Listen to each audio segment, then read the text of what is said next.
안녕하세요. 고신대 보건병원 신장내과 신호식입니다. 하나님의 도우심 중에 귀한 자리에서 발표하게 되었습니다. 발표할 기회를 주신 신장학회와 여러 선생님들 감사의 말씀드립니다. 오늘은 급성 거부 반응의 치료에 대해서 말씀드리겠습니다.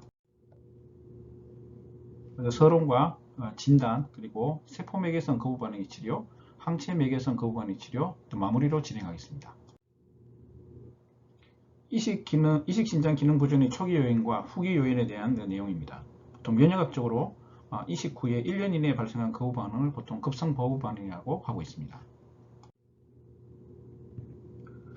거부 반응은 시기의 아킬레스건이라 할 수 있겠습니다. 사이클로스포린이나 타크로리무스 같은 칼슘린 억제제와 마이크로페놀트 모펠틱과 같은 사용으로 급성 거부 반응의 빈도가 현저히 감소하고 이식신의 생존이 증가하긴 했지만 아직도 급성 거부 반응은 이식신 손실의 주요 원인이고 만성 거부 반응을 이행하는 주요 인자로 알려져 있습니다.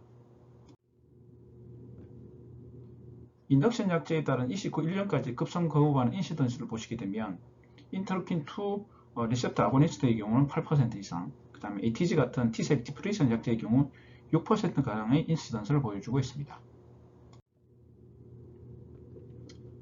급성 세포맥에선 거부 반응을 보시게 되면 이식 장기에 대해서 어그레시브한 셀룰라 메디에이트 이뮨 레스판스로 정의되어 있습니다. 보통 이식 후 1년 내에 비감작 환자의 약 10%에서 발생하고 이식 후 5년째 첫 거부 반응의 첫 에피소드의 인시던스가 최대 20%까지 알려져 있습니다. 급성 항체맥에선 거부 반응, 여기서 ABMR로 표현하겠습니다. 이식 이후에 Late Allograft Failure의 가장 흔한 원인으로 되어 있고 보통 HL 클래스 A1이라든지 2, non-HLA 안티젠, 엔도셀룰 안티젠과 같은 알로 안티바디가 있을 경우에 발생하는 어그레시브한 이뮨 레스판스로 정의되어 있습니다. 보통 이식 후 비감작 환자에 2에서 4% 정도 발생하고 감작 환자에서는 20에서 60%에서 발생하고 이식 후 첫 수준에 자주 발생하는 것으로 되어 있습니다. 거부 반응이 발생하거나 거부 반응이 완전히 해결되지 않은 경우에 이식신장의 기능이 감소하는 것으로 알려져 있습니다. 그리고 A 그림의 경우에는 거부 반응이 발생하지 않은 경우와 비교해서 발생한 경우에 EGFR이 현저히 낮았고 B 그림을 보시게 되면 거부 반응이 완전히 해결된 경우에 비해서 해결되지 않는 경우에 EGFR이 의미 있게 낮은 것으로 되어 있습니다.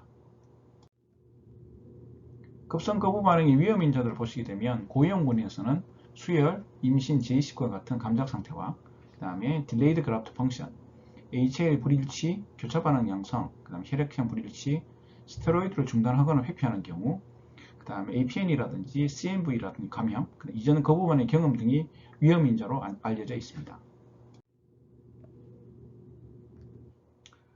현재 ABMR의 치료를 위해서 FDA가 승인한 약제는 없는 것으로 되어 있습니다. 현재까지의 시스테마틱 리뷰와 메타 분석 여러가지 문헌들 같은 경우는 데이터의 퀄리티가 낮아서 치료 약제로서 적용하는 근거로서는 부족한 것으로 되어 있습니다. 보통 TTS 공고에 따르면 플라즈마 페리시스, IVIG, 스테로이드를 주된 치료제로 권유하고 있지만 리투치맙을 사용한 보조요법도 고려하게 되겠습니다. 만성 요소가 포함되게 되면 기존 면역 억제제를 잘 조절하면서 서포티브 케어할 것을 권고하고 있습니다. 다음으로 급성 거부 반응의 진단에 대해서 말씀드리겠습니다. 이식신장 부종과 사망과 관련된 원인 경로에 대한 내용이 되겠습니다. 허혈, 그 다음에 허혈 재관료 손상 등에서 TCMR이 발생하거나 DSA 등에서 ABMR이 발생할 경우, 그 다음에 인터스티럴 파이브로시스 등에서 오간 펑션이 로스되게 되고, 그 다음에 글로메룰러 패스 등에서 전체적으로 그라프트 페일류가 발생하는 리스크가 높아지는 것으로 되어 있습니다. 일반적으로 거부 반응은 발열이라든지 오한, 이식신의 팽만과 압통, 소변량 감소 등이 발생하는 임상 증상으로 의심을 하게 되고 세럼 크레아틴 상승과 그 다음에 도플러 검사에서 동맥 저항 지수가 0.85를 초과될 경우에 강력하게 의심이 됩니다. 이때 급성 거부 반응 확진을 위해서는 조직 점검이 필요하게 됩니다. 이식신장의 시간에 따른 가장 흔한 조직 소견을 보여주고 있습니다. 급성 세포맥에선 TCMR의 경우에는 이식 후 3개월 이후에서 3년 사이에 가장 많이 나타나는 것으로 되어 있고 ABMR의 경우에는 이식 후 3개월 이내에 많이 나타나는 것으로 되어 있습니다.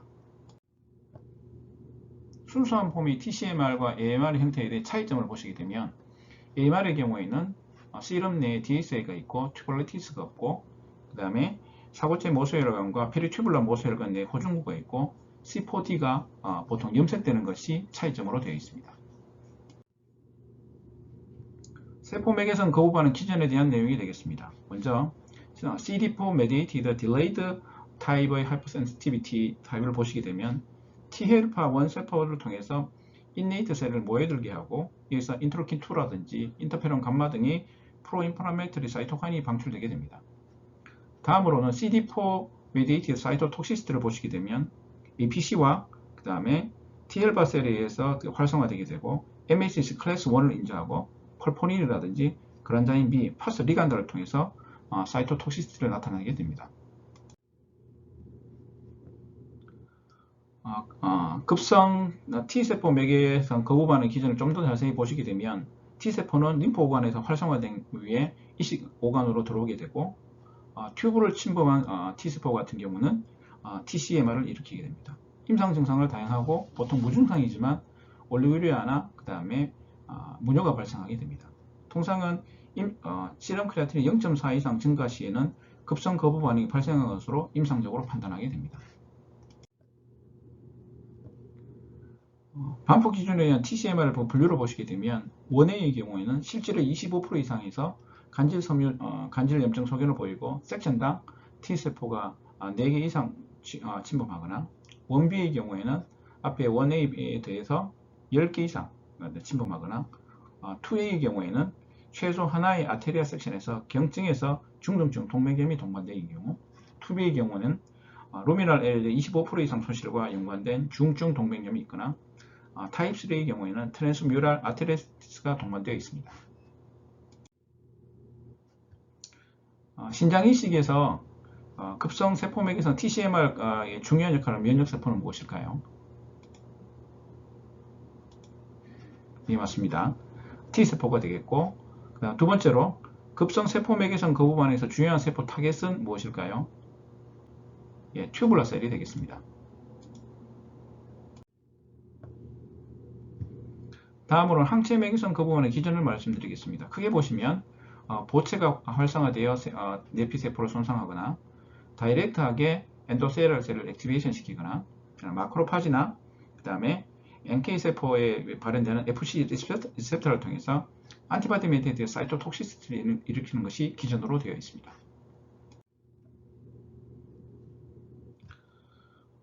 결국 AMR에서 중요한 DSA 발생을 보시게 되면 컴플리먼트 바인딩하는 DSA의 경우에는 HLA 클래스 1에 바인딩하게 돼서 멤브레인 어택 컴플렉스에서 세포를 라이시스 시키는 것으로 되어 있고 컴플리먼트 non 바인딩 DSA의 경우에는 클래스 2와 결합하게 돼서 NK셀, 마크로파지, 뉴트로필에 결합하는 FC 리셉터를 통해서 디그레놀레이션, 라이틱 엔자임을 통해서 세포를 손상시키는 것으로 되어 있습니다.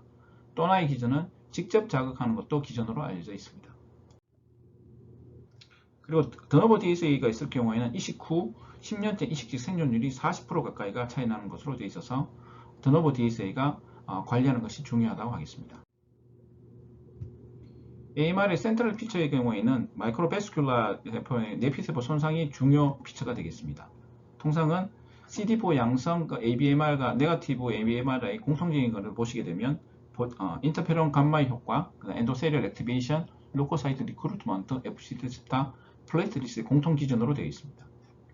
ABMR 발생의 리스크 팩터를 보시게 되면 PRA가 높다든지 이전에 이식을 했거나 크로스매칭 포지티브, 여성이라든지 이스케믹 타입이나 도너 캐릭터 등이 위험 인자로 알려져 있습니다.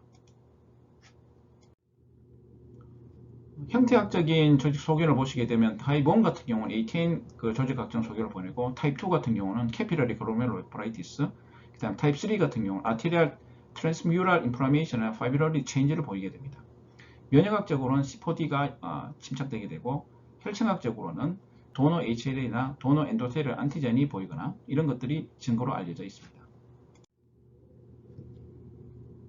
항체 맥에선 거부하는 주요 도너 세포 타겟셀은 어느 것일까요? 그리고 FC 리셉터가 있으면서 안티바디 인저리를 관여하는 세포들에 대해서 한번 생각해 보겠습니다. 엔도셀룰 셀이 주요 타겟이고 뉴트로필, 마크로파지, NK셀이 주요 세포로 되어 있습니다. 급성세포 맥에선 거부반응 치료에 대해서 말씀드리겠습니다. 급성세포 급성 거부 반응 치료에 대한 옵션이 되겠습니다. 보통 반프 1A, 1B의 경우는 메틸 PDS를 사용해야 되고 항염증 효과를 나타내게 합니다. 반프 1B 또는 1A 이상이 될 경우에는 T셀 디플리션 시키는 ATG를 사용하게 됩니다. 보통 스테로이드 기전 같은 경우는 전사인제를 차단해서 사이토카인 전사를 억제하고 T세포를 고갈시키거나 TL파1셀 분화 및 세포 사멸을 억제하거나 호상고 세포 사멸 및 대식세포 기능 장애의 하류 효과를 억제시키는 효과가 있습니다. ATG를 사용할 경우에는 라이시스 시키거나 에이팝토시스 옵소나이제이션을 통해서 파고사이토시스를 기전을 통해서 TCMR을 치료하게 됩니다. 세포맥에선 거부 반응 치료의 알고리즘을 보시게 됩니다. 먼저 면역 억제제가 적절히 투여되고 있는지를 일단 확인을 하고 TCMR이가 경계성일 경우 보드라인이거나 클래스 1A, 1B일 경우에는 하이도즈 스테로이드 반응이 있으면 기존 면역 억제제를 적절히 조절하고 임상적으로나 조직학적으로 반응이 없을 경우에는 하이도즈 스테로이드나 ATG를 사용하게 됩니다. 초기에 1A 이상일 경우에는 하이도즈 스테로이드와 ATG 사용을 권고하고 있습니다. 하버드 의대에서 사용 중인 TCMR 치료 프로토콜도 유사합니다. 먼저 경험적으로 메틸 PDS kg당 5mg을 투여합니다. 3도즈를 투여하고 감량하게 되는데요. 3일에서 5일까지 사용해보고 임프루먼트가 없게 되면 다시 한번 반복하거나 재바이옵시를 하거나 용량을 증량 투여하게 됩니다. 2A 이상의 시비어한 셀룰러 리젝션이 있을 경우에는 ATG를 사용하고 그 다음에 CD52에 결합하는 모노클로널 안티바디인 알레투주마브를 투여하는 것으로 되어 있습니다. 치료 이후에는 스테로이드를 다시 재사용하고 CNR을 바꾸거나 기존의 MMF가 사용하지 않은 경우에는 다시 투여하게 됩니다. 생금 진행 상황에 따른 급성 거부 치료 반응에 대한 내용입니다. 일단 저기에 설명되지 않은 그라프트 디스펑션이 발생하게 될 경우는 감염이라든지 드럭 토시시티, 그 다음에 혈액학적 문제, 아나토믹, 플루이드 컬렉션이라든지 obstruction에 대한 비면역적 요인을 배제하고 드노보 DS를 확인한 다음에 조직 생금 여부를 결정하게 됩니다. 조직을 얻을 수 있을 경우에는 반프 1A의 경우는 메틸 PDS 500mg을 3에서 5일, 그 다음에 1B일 경우에는 시비어한 그라프트 디스펑션이 있을 경우에는 ATG를 추가 투여하고 2A 있을 경우에는 ATG를 바로 투여하게 됩니다. 다음으로는 급성 항체 맥에선 거부 반응 치료에 대한 내용이 되겠습니다. ABMR 치료로 사용되는 약제의 타겟 사이트를 보시게 되면 이투시맙과 IVIG는 B셀, 그리고 볼테조밉과 IVIG는 플라즈마셀, 플라즈마 익스체인지와 IVIG는 DSA, 그리고 C1 에스트레이즈 이니비터의 경우에는 C1S를 억제하거나 터미널 컴플리먼트를 억제하는 C5를 억제하는 것은 에큐르주맙이 되겠습니다. 전체적으로 AMR에 사용되는 약제를 크게 분류하게 되면 B셀 타겟, 플라즈마셀 타겟, 컴플리먼트 타겟 드럭, 그 다음에 이뮤노글로린 타겟 드럭으로 나눌 수 있게 되겠습니다. 먼저 B셀 타겟 드럭을 보시게 되면 B셀을 디플리션 시키는 리톡시맙이 있고, 그 다음에 B셀 액티베이션을 모듈레이션하는 벨리루맙, 그 다음 타발루맙, 플라즈마셀 타겟으로 보시게 되면 저미널 센터를 디스럽션 시키는 벨라타셉, 플라즈마 셀을 디스럽션 시키는 볼테조밉, 그리고 니체를 디스럽션 시키는 인터루신6 관련된 억제제인 토시리주맙, 플라자칠주맙 등이 있습니다. 컴플리먼트 타겟 드럭으로는 보시면 터미널 컴플리먼트 블로케이드는 에킬루주맙과 C1 에스트레이즈 이니비터 등이 있고, 그 다음에 이뮤노글로빈 타겟 드럭으로는 IgG 엔도펩티데이즈가 있게 되겠습니다. 보통 IgG 엔도펩티데이즈 같은 경우는 헤비체인의 로아 힌지 리전의 IgG를 분리시키는 박테리아 엔자임이 되게 되겠습니다.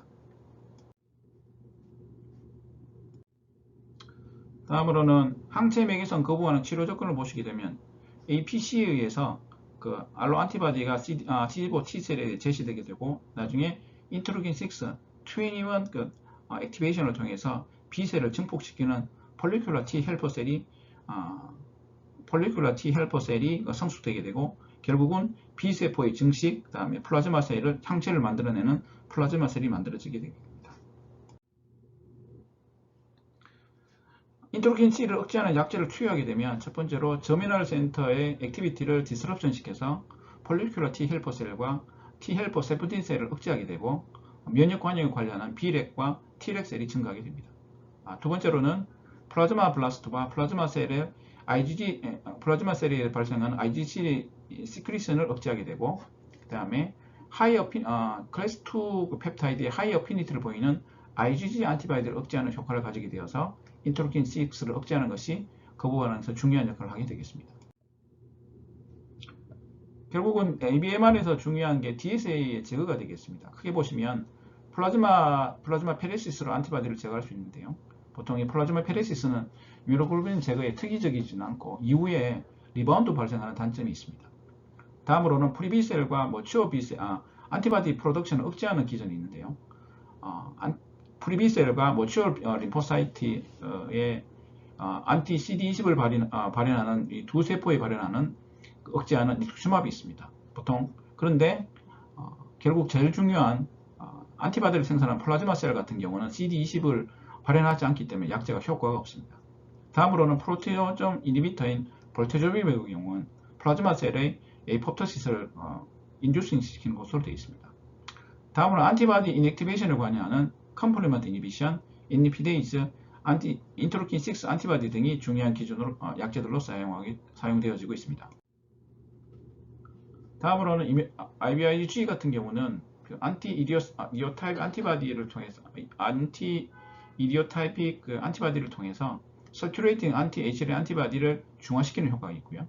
C3b, C4b에 바인딩하고 C3a와 C5a를 중화시키는 효과가 있으며 FC-BCPA에 바인딩하는 효과가 있습니다. 그리고 B셀과 플라즈마 셀을 포함한 림포사이트를 모두 한 중요한 소스가 되는 스플린을 제거하는 것도 리무브하는 치료 효과가 되어 있으나 최근에 사용되지 않고 있습니다.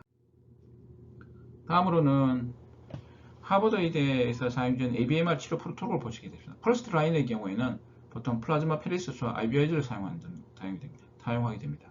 플라즈마 페리시스의 경우에는 초기 플루이드 리플레이스먼트로 3분의 1은 아이소토닉 플루이드, 그 다음에 3분의 1은 알부민을 사용하게 되고, 두 번째 치료부터는 플라즈마 페리시스를 사용하나 3일 이내에 바이옵시를 하거나 수술이 계획된 경우에는 첫 치료부터 FFP를 사용하게 됩니다. 각 페레시스마다 IVIG 10g을 사용하게 되고, 세컨드 라인으로 신시내티 프로토콜에 따라서 플라즈마 페레시스, IVIG, 리투시맙, 볼테조빔을 사용하게 되겠습니다.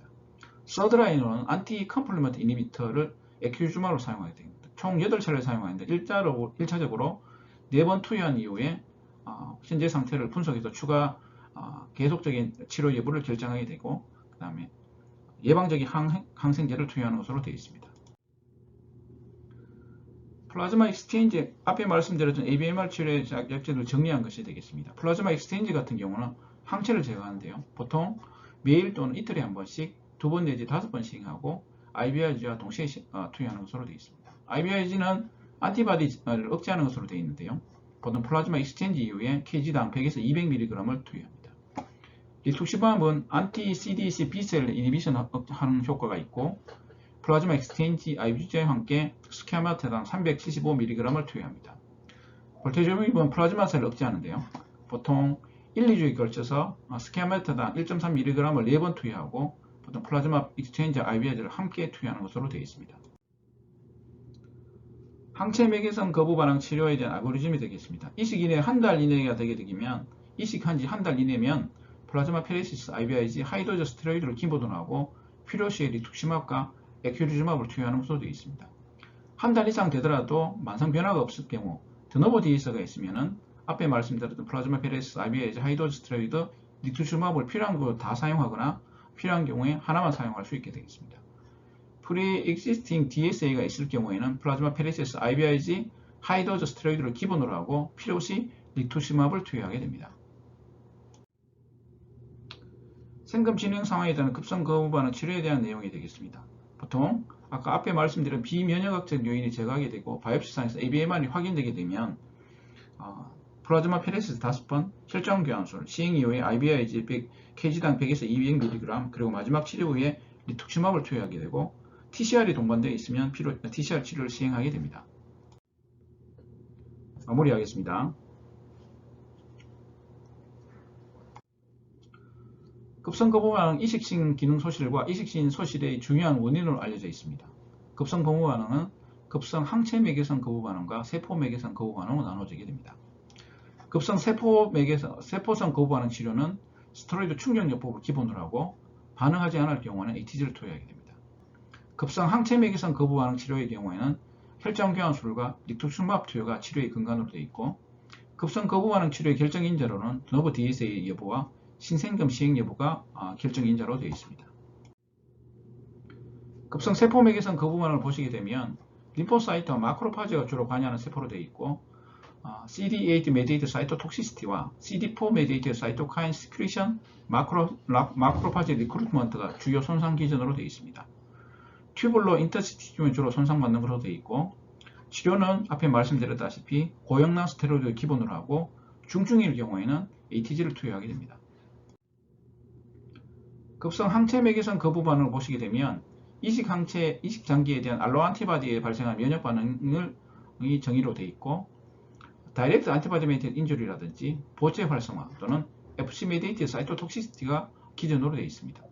보통 페리튜블러 캐피러의 내피세포와 사구체가 알로 안티바디 1차 표적으로 되어 있고, 알로 안티바디를 제거하거나 생산을 감소시키거나 알로 안티바디의 면역 반응을 감소시키는 것이 기본 치료로 되어 있습니다. 조직검사 시행 여부에 따른 어큐트 리젝션의 치료 알고리즘이 되겠습니다. 다시 정리하면 설명되지 않는 그래프트 디스펑션이 있으면 감염이라든지 독성이라든지 혈액학적 원인, 그 다음에 해부학적, 플루이드 컬렉션, obstruction 같은 비면역학적 요인을 배제한 다음에 드노버 DSA를 어세스먼트하고 조직검사 유무를 정하게 됩니다. 조직검사를 하지 못하게 될 경우에는 메틸 PDS 500ml를 3에서 5일 정도 시행하고 AKI가 해결이 되면 DSA가 없을 경우에는 그래프트 펑션을 모니터링하면서 면역억제제를 조절하게 됩니다.